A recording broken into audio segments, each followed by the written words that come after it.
जय श्री राम, जय बालाजी महाराज भक्तों। मैं बालाजी का सेवक, बालाजी के यूट्यूब चैनल जिसका नाम बालाजी की कृपा है, उसमें आपका स्वागत करता हूँ। मैं आज आपको बताने जा रहा हूँ एक ऐसा भक्त जिसके दो इष्ट हैं। दो इष्ट से मतलब कि शिव जी की भी भक्ति की उन्होंने, हनुमान जी की भी भक्ति की उन्होंने, और आखिर में ऐसे दोराहे पे खड़े हो गए कि इस अनुभव के साथ एक सवाल भी उन्होंने हमसे पूछा कि मुझे आखिर में भक्ति करनी किसकी चाहिए। तो मैं उनको इस सवाल का जवाब भी दूंगा इस वीडियो के माध्यम से, और उनके अनुभव भी शेयर करूंगा। जय श्री राम बोल के शुरू करते हैं। जय श्री राम। क्योंकि ऐसी समस्या आपके सामने भी होगी कि मैं माता की करूं, हनुमान जी करूं, या शिव जी करूं, हनुमान जी करूं, या फिर भैरवा करूं, हनुमान जी करूं, नहीं करूं, दो की करूं नहीं करूं, क्या क्या ऐसे सोचते होंगे आप। दो मंत्र करूं नहीं करूं, दो देवताओं की पूजा करूं नहीं करूं, या क्या करूं, किसकी नहीं करूं। वो समस्या का समाधान मैं अपनी तरफ से कोशिश करता हूँ कि मैं कर सकूँ आप सबके लिए। ठीक है। तो इनका कहना है कि इनको घर पे इनके मम्मी पापा से मालूम चला कि शिव जी की भक्ति इनको करनी चाहिए। क्यों?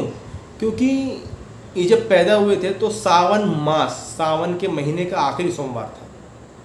तो इन्होंने सोचा कि मैं शिव जी की पूजा किया करूँगा। कभी कभी शिव जी इनको सपने में दिखते भी थे।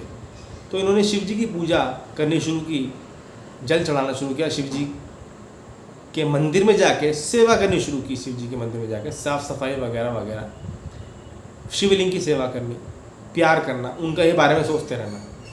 इन्होंने बहुत ध्यान दिया शिव जी का, बहुत ध्यान दिया। इनको पॉजिटिव वाइब्स भी मिलती थी उस समय।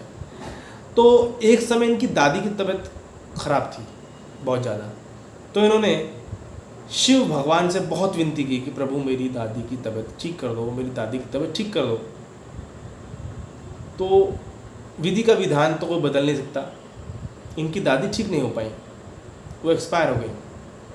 तो इनके मन में थोड़ा सा कहीं ना कहीं मैं यूँ कहूँगा कि संकोच आया होगा कि मैंने बहुत विनती की प्रभु से, लेकिन मेरी ये इच्छा पूरी नहीं हुई, मेरी दादी बच नहीं पाई। फिर भी इन्होंने इतना ज़्यादा नहीं सोचा, ना ही भगवान शिव से ऐसा बोला कि भाई मैं आपसे पूजा नहीं करूँगा आपकी। नहीं, इनका विश्वास जरूर थोड़ा सा कम हुआ। कोई बात नहीं। स्वप्न में एक बार क्या हुआ कि इनको कोई कहता है कि हनुमान चालीसा पढ़ाकर 21 या 1 पढ़ाकर, जहाँ इनके मंदिर जाना कम हो गया था, मंदिर जाना छूट गया था। शिव जी की मूर्ति के आसपास जाते थे, मंदिर जाते थे तो ऐसा लगता था कोई इन्हें बुला रहा है। और इधर ये हनुमान जी की भक्ति करनी शुरू इन्होंने कर चुके थे। इनके गली में एक बुजुर्ग थे, उनको भी तबीयत खराब थी, तो इन्होंने हनुमान चालीसा का पाठ उनके लिए किया, बजरंग बाण का पाठ उनके लिए किया। और इत्तेफाक की बात समझ लीजिए या भगवान की कृपा समझ लीजिए, कुछ भी समझ सकते हैं आपको कि आपका माइंड है, वो ठीक हो गए। इनका विश्वास हनुमान जी की तरफ पड़ गया, तो हनुमान जी की भक्ति करने लगे। तो भक्ति करते करते करते करते जब ये मंदिर के सामने से गुजरते थे तो ऐसा लगता था कि शिव जी बुला रहे हैं, शिव जी भी दर्शन दे रहे हैं, या वहाँ मंदिर से कोई बुला रहा है कि बेटा तो अब सेवा करने नहीं आता। तो इन्होंने अपनी गलती को सुधारा, क्योंकि इन्होंने पहले एक इष्ट की सेवा की। कुछ संकोच मन में आया, इन्होंने अपना इष्ट बदल लिया, ठीक है, लेकिन पहले को भूल गए। तो क्या ऐसा नहीं करना चाहिए? दो इष्ट हैं तो दोनों की सेवा करो समय समय पे। इन्होंने ये समझी बात। स्वप्न में इन्हें दिखा कि शिव जी को भूल गया बेटा, तो उनकी भी पूजा किया कर। तो इन्होंने शिव जी की पूजा बाकी दिन करनी शुरू कर दी, और हनुमान जी की पूजा मंगलवार और शनिवार करनी शुरू कर दी, सब परिजनों के साथ। अब ये एक तराजू में तोल नहीं पा रहे थे अपने आप को कि मैं इधर हूँ कि इधर हूँ। क्यों?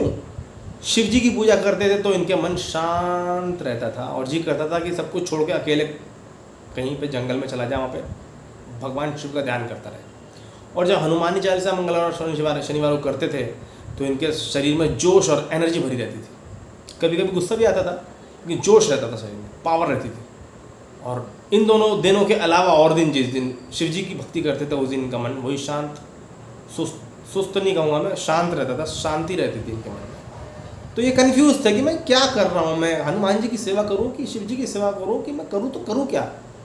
हाँ, शिव जी ने भी अपने चमत्कार दिखाए हैं, दर्शन दिए हैं, हनुमान जी ने भी अपने चमत्कार दिखाए, उनको ठीक कर दिया, दर्शन दिए हैं, लेकिन मैं कन्फ्यूज़ क्यों हूँ? इनकी भक्ति करूँ या इनकी भक्ति करूँ, इनकी करूँ तो इनकी करूँ। अभी तक भैया मैं कन्फ्यूज़ हूँ, मैं क्या करूँ? What will I do? मैं क्या करूँगा, मुझे समझ में नहीं आ रहा।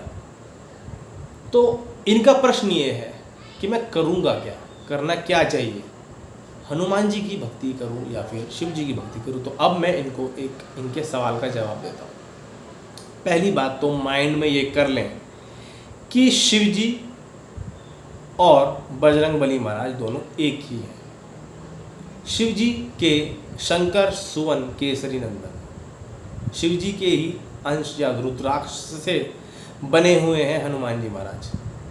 ठीक है, रुद्रात्मकाय हुम फट, रुद्रात्मकाय, रुद्राक्ष से बने हुए हनुमान जी। तो शिव जी की भक्ति करें और हनुमान जी को सहायक देव के रूप में पूजें। ठीक है, रोज शिव जी की पूजा करें, साथ में रोज हनुमान जी की पूजा करें। ऐसा नहीं कि बाकी दिन शिव जी की और बाकी सिर्फ मंगलवार और शनिवार हनुमान जी की, ऐसा नहीं, रोज दोनों की पाठ करें। शिव जी का पहले करें पाठ, जो भी पाठ करते हैं ओम नमः शिवाय ओम की एक माला रोज करें, फिर हनुमान चालीसा करें 21, फिर ओम नमः शिवाय ओम की एक माला करें। इस तरीके से मतलब दोनों का ही ध्यान करें। और मंगलवार को भी जल चढ़ाने जाएं, और सोमवार को जल चढ़ाने जाएं शिव मंदिर पे, और मंगलवार को भी दर्शन करने जाएं हनुमान जी महाराज के। दोनों को एक समझें और शिव जी की पूजा पहले करें और हनुमान जी महाराज की, क्योंकि रूप दो हैं, सहायक देव के रूप में पूजा करें, उनके सारे काम सफल होंगे। इनको कोई भी इष्ट को छोड़ने की जरूरत नहीं, क्योंकि ये परीक्षा का समय है इनकी। परीक्षा ऐसी होती है, दो इष्ट जब सामने आकर खड़े हो जाते हैं, मेरी करो मेरी करो मेरी करो मेरी करो, या फिर आपके मन में भाव पूजा हो जाता, वो भाव हो जाता है कि मैं पूजा किसकी करूँ, इनकी करूँ या इनकी करूँ, इनकी करूँ या इनकी करूँ। तो इस दो राहें से गुजर रहे हैं। तो मेरे कहने का मतलब है कि इनको शिव जी भगवान की पूजा करनी चाहिए और साथ में रोज की रोज ही हनुमान जी की पूजा भी करनी चाहिए। सारी की सारी शिव जी की या सारी की सारी हनुमान जी की ना करें। ओम नमः शिवाय ओम का जाप करें 108 बार सुबह, 108 बार शाम को, हनुमान चालीसा साथ में जाप करें बस। भोले बाबा कृपा बनाए रखो, बजरंगबली महाराज और भोले बाबा आप दोनों। शिव जी आप मेरे इष्ट हो और बजरंगबली महाराज आप मेरे सहायक इष्ट हो। अपने बच्चे पे कृपा बनाए, हमेशा करुणा करें, मेरा कोई काम रुके नहीं, भूत प्रेत की समस्या ना आए और बड़े से बड़े काम मेरे ऐसे ही हो जाएं। ऐसी कृपा मेरे पे, मेरी फैमिली पे बनाए रखें, किसी भी काम में अड़चन ना आए, रुकावट ना हो, धन दौलत बरकत की शिकायत मेरी लाइफ में आए ना। ऐसे विनती कर सकते हैं हनुमान जी महाराज से। अच्छा, और शिव जी महाराज से सावन के सोमवार आए तो सावन के सारे सोमवार में व्रत रखें, बाकी मंगलवार के व्रत रखो रोज। ठीक है, ऐसे करो, या सोमवार का भी व्रत रखो और मंगलवार का भी व्रत रखो, और दोनों व्रत रखोगे तो खाना खाओ रात के 12 बजे, ऐसे करो। ठीक है, सोमवार को व्रत रखा मीठा, रात को 12 बजे खाना खा लो, और फिर 5 मिनट बाद मंगलवार शुरू हो जाएगा, मंगलवार का भी मीठा व्रत रखो। इस तरीके से सोमवार और मंगलवार दोनों का व्रत रखो और आपको कृपा मिल सकती है। एक तरीका तो ये है। दूसरा तरीका क्या है? दूसरा तरीका, शिव जी से बोलें कि प्रभु आप और हनुमान जी एक ही हैं और आपके हनुमान जी वाले रूप से मुझे थोड़ा ज़्यादा प्यार है, मैं उनकी भक्ति करता हूं और आपको समझ के ही उनकी भक्ति करूंगा, कृपया करके मार्गदर्शन करें। ऐसा ना सोचें कि मैं उनकी भक्ति कर रहा हूं तो आपको नहीं मानना, मैं आप हनुमान जी के अंदर आप ही को देख रहा हूं और आप ही की भक्ति कर रहा हूं, बस ये माने आप। क्योंकि शिव जी ही हनुमान जी ही शिव जी हैं। शंकर सुवन केसरी नंदन तेज प्रताप महाजगवंदन, जैसा कि हनुमान चालीसा में भी दिया गया। ऐसा कर सकते हैं। या फिर शिव जी की पूजा करें और बोलें हनुमान जी महाराज से, हनुमान जी महाराज आपका जो बड़ा अवतार है भगवान भोले शंकर शिव शंकर का, उस रूप की पूजा करूंगा मैं, आपकी भी पूजा कर रहा हूँ समझ लो, लेकिन उस रूप की पूजा करूंगा क्योंकि आप दोनों तो एक ही हो। ऐसे करके किसी एक को चुन लें जिससे ज़्यादा प्यार हो आपको, क्योंकि होता है दो में से किसी एक से थोड़ा सा ज़्यादा होता है, उसको चुन लें और दूसरे को ऐसे तरीके से बोल दें कि आप तो एक ही हैं तो मैं आपके उस रूप में पूजा करूँगा बस, और फिर पूजा करनी शुरू कर दें बिना किसी संकोच के। माइंड में संकोच रखोगे तो दिक्कत परेशानी रहेगी, टेंशन। संकोच निकाल करके पूजा करनी शुरू करो तो आपके सारे काम बनेंगे। जरूरी नहीं है दोनों को ही पूजो, दोनों को पूछ सकते हो ऐसे जैसे मैंने स्टेप 1 में बताया, और किसी एक को पूजना है तो ऐसे पूछ सकते हो जैसे मैंने स्टेप 2 में बताया। ठीक है, ऐसे कर सकते हो। हनुमान जी महाराज कृपा करेंगे, आपके कार्य सिद्ध होंगे जरूर। संयम रखोगे तो काम बनेंगे, नहीं तो परेशान रहोगे। ठीक है, उम्मीद है कि इस वीडियो के माध्यम से और इस अनुभव के माध्यम से आपको मालूम चल गया होगा कि क्या करना चाहिए अगर आप भी ऐसे दो राहें से गुजर रहे हैं। हनुमान जी महाराज और शिव शंकर भगवान आप पे कृपा करें, हमेशा करुणा बनाए रखें। और आपकी सारी समस्याओं का निदान करें, हमारी यही आशा है। जय श्री राम, जय हनुमान जी महाराज, जय जय श्री राम।